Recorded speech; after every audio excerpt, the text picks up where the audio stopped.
Hello friends, welcome back to my channel. My name is Amelia and today we're going to be doing my November fill-in for my reading journal, like talking about all the books that I read in November and making my spreads for them.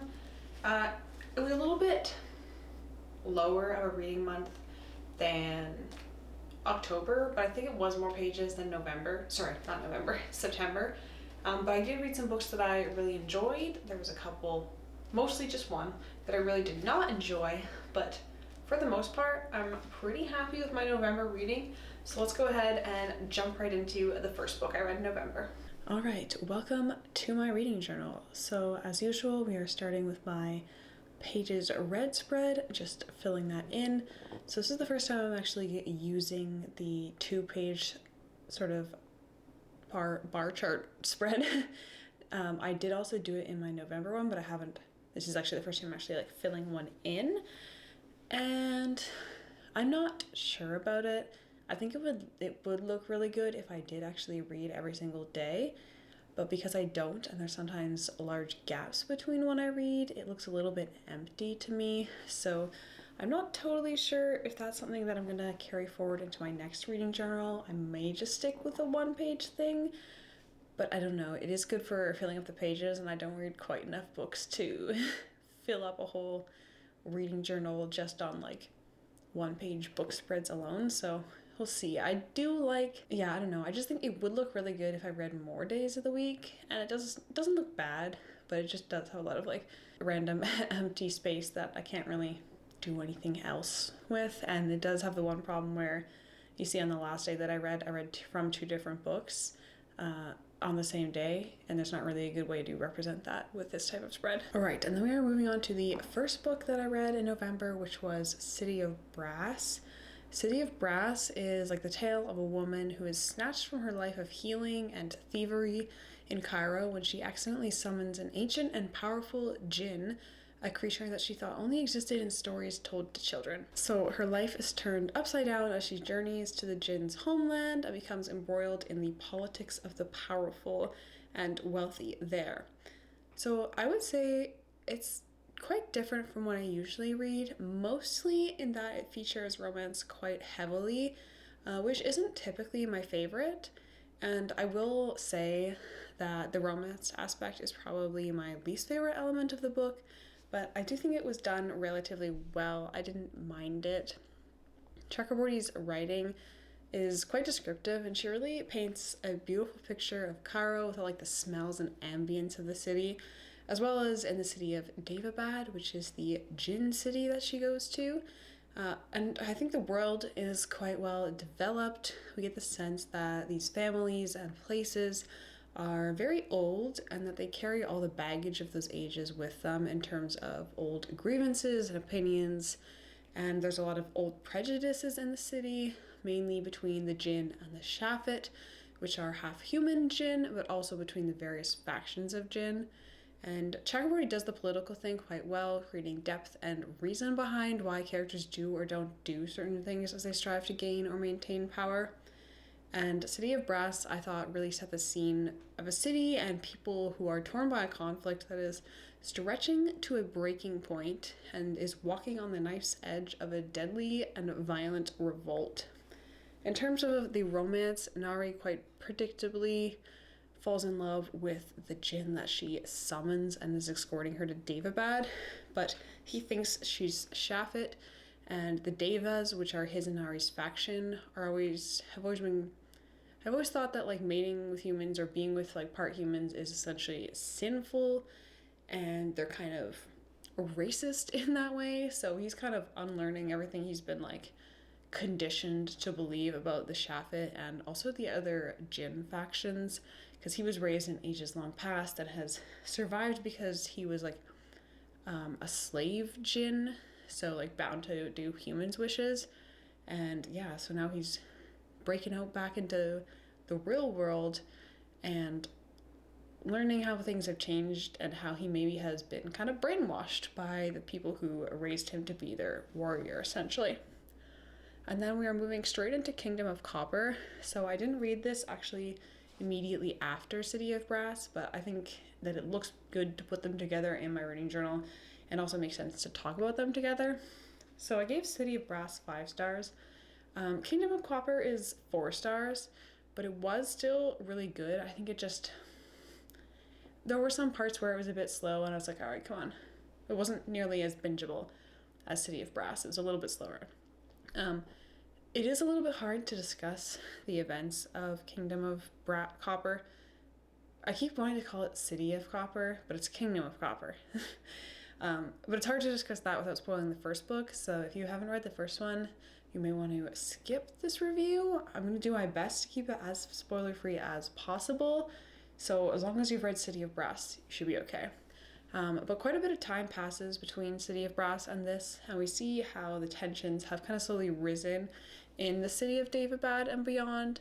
The king's rule seems to be slipping as Shafet and Deva's chafe beneath his rule, and Nari is in the middle, kind of trying to keep her people safe but not seeing everything that's going on. I think Kingdom of Copper escalates the conflicts of City of Brass successfully, and I liked the way that Chakraborty explores what happens when you suppress a people for so long and give them no methods with which to improve their lives. You know, desperate people do desperate things, and with no peaceful way to gain safety and security, things begin to turn to violence in the city. And we get a really interesting perspective of each of the different factions through a number of point of views that show us what each faction wants and thinks is right. So the reader can see that almost everybody is immoral in some way, and it looks like there is no right and peaceful way through this conflict.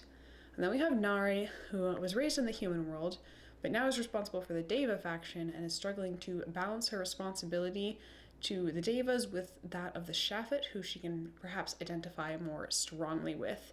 She is like the only person who seems to genuinely be like morally straight, and is one of the only characters that is actually easy to root for, because Dara is he's struggling with everything that he was raised and conditioned to be, and I would say he was kind of like groomed as a child to be what his leaders wanted him to be, and now he's having to try to unlearn some of that. All right, Murtagh.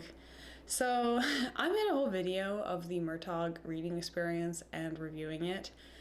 So I don't want to go too in depth here. If you want to hear everything that I had to say, then go and check that video after this one. But I do just want to say that, like, when I talk about books on this channel, it is of course my opinion, and you are welcome to disagree with that opinion. But if you would like to leave a comment disagreeing with that opinion, then keep it civil, keep it about the book, and just know that when you get upset and just make personal attacks, that it just weakens your argument. So if you want to talk about books in the comments, let's talk about books and not talk about putting people down because you disagree with their opinion. Anyway, I will summarize my main complaints, because unfortunately I did not enjoy this book. The most glaring flaw for me was the plotting. It did not flow at all. Instead of moving easily from one scene to the next, it felt like Paolini was just going down this little grocery list of plot points and stitching them together with little scenes that only added pages and not value. Now, obviously, that's how plot works. The characters need to accomplish one thing in order to move on to the greater plot, but I don't think Paolini managed to structure it well, and he wasn't able to blend each act, if you will, into a cohesive story. And then my other main complaint was that this was supposed to be a character study of Thorn and Murtagh, and while we spend a lot of time with them, I did not find their characters to be well developed or compelling. A lot of people in my comments had an issue with me saying that the character study aspect was not really there because, they overcame some personal issue at the end of the book, but that's not really like specifically what a character study is to me. Anyways, I don't think a character has to have like a big aha or like self-growth moment in a character study. Now, obviously they usually do, and usually it's like for the better of the story if something changes in the character along the way. But to me, a character study is about exploring who that character is and why they are like that. And we did get some of that in Murtagh, but comparing it to other authors who I've been reading recently, namely Robin Hobb, Paolini's character work is very shoddy, and I think that's why he tried to hide it in this big grand adventure that sets him up to write more books in the universe. I just felt that the big growth moments that Thorn and Murtagh experience were unearned. Like, Paolini threw in a few short scenes sort of discussing their mental health, and then was like, oh, boom, they magically managed to overcome years of torture and neglect, as if it was that simple, especially since what he puts them through would probably re-traumatize them, but we don't get any exploration of how experiencing a similar trauma a second time around affects them. It just like happens to be something that happens on their way to recovery. And also, can I just say that from the moment it was mentioned that Thorne had a fear of enclosed spaces, I knew how the book was going to end. All right, Guns, Germs, and Steel. So this was not a book that I felt especially strongly about either way. I'm giving it 3.5 out of 5 stars. Unfortunately, it was just a little bit boring, and this may be partially because I read Sapiens last month, and a lot of the information at the beginning of Guns, Germs, and Steel is very similar.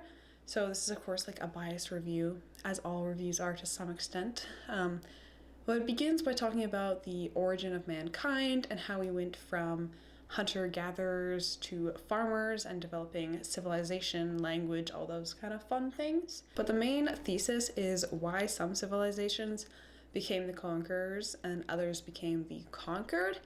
And essentially, it boils down to stop being racist. It had nothing to do with the actual people and everything to do with the availability of domesticable plants and animals around them. I think the way that he presented this thesis and argued it was very effective. However, it did start to become quite redundant in the middle section because he would explain, like, for one society, say North Americans, talk about how the available like plants weren't enough to form like a complete nutrition package, and the large animals that were available were not domesticable. So like bison, you can't just domesticate that.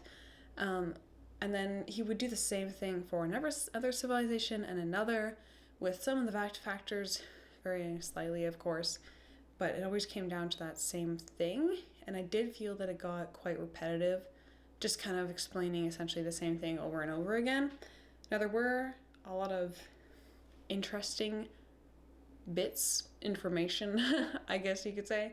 I just think that in the middle section that it could have been edited down a bit. We didn't need to get an explanation for every conquered society to understand that what applies to one of the societies can also be applied to the other. So yeah, that was Guns, Germs, and Steel. It was decent. There was some interesting information in there, but overall, I just have to say that I think it was a bit longer than was required by what the author actually had to say. All right, finally, we have City of Dragons. This is book 3 in the Rain Wild Chronicles. And again, it's kind of hard to talk about later books in series without spoiling the earlier ones. So potential spoilers in the review for the first 2 books. I will do my best. But yeah, again, if you haven't read the first 2, this might be spoiling those 2. So when I was talking about Dragon Keeper and Dragon Haven last month, I talked about how it almost felt like there was almost 2 mini-series, with the first 2 and the second 2 split into like different arcs almost. And the first 2 are this big physical journey. And then in City of Dragons, we go on more of a personal and emotional journey with each of our keepers, as well as Elise. And this is how you do a character-focused book. We really get into their heads as they begin to grow into independent people and adults, because the keepers are all quite young when they set out. And we also get a ton of time devoted to their relationships as those also grow and develop. And while this is all this like self-development and struggle to survive is going on with the keepers and the dragons who are stuck in another bad situation, we have a couple other storylines that are woven in.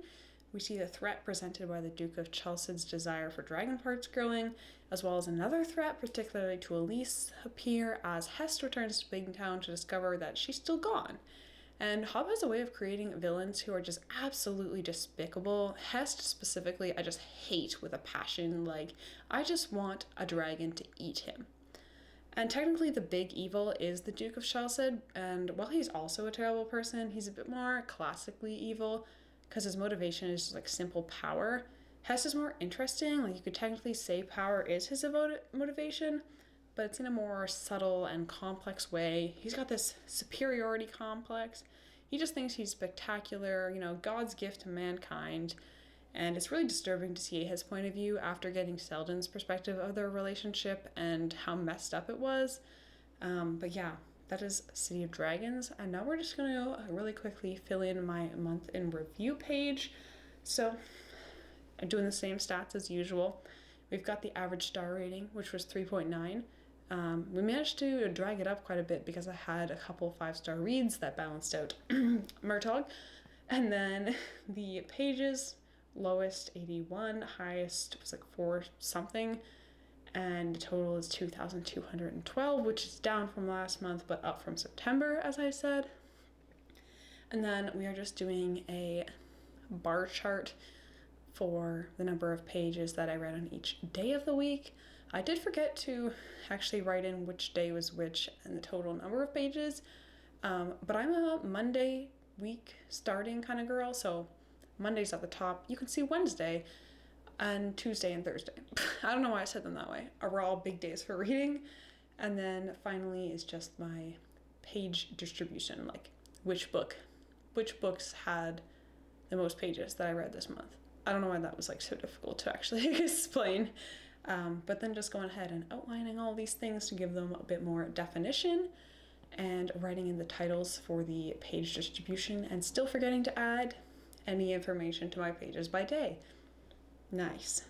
But yeah, that is all of the spreads. So let's do a quick flip through, take a peek at everything that I did this month. That's pages read. We got City of Brass, Kingdom of Copper, which I keep calling City of Copper. And then of course we have Murtagh, 2 stars unfortunately.